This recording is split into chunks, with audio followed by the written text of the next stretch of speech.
Apabila diumumkan bahawa RM1 juta tidak lagi mencukupi untuk pengeluaran lebihan simpanan KWSP selepas bersara, reaksi umum segera tertumpu kepada satu perkara: berapa lagi yang perlu disimpan?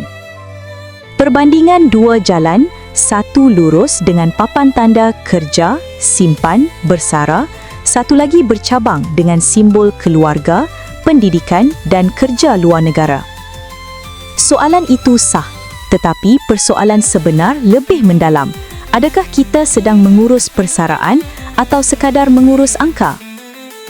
Bagi majoriti rakyat Malaysia, KWSP adalah satu-satunya simpanan persaraan. Maka, langkah menaikkan had simpanan adalah wajar. Ia melindungi mereka daripada keputusan tergesa-gesa, pelaburan palsu dan ilusi bahawa wang yang dikeluarkan hari ini boleh diganti esok.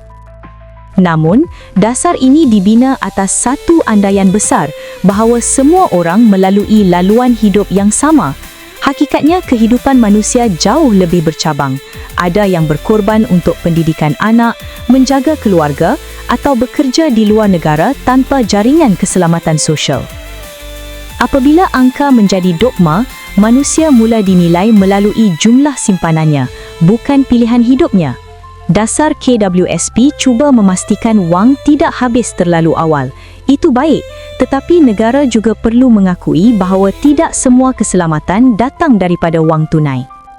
Kita boleh terus menetapkan sasaran simpanan, tetapi dalam masa yang sama, mengiktiraf laluan hidup berbeza, memberi ruang fleksibiliti untuk keluarga, mengimbangi perlindungan kewangan dengan kesejahteraan psikologi dan tidak menjadikan angka sebagai satu-satunya definisi cukup.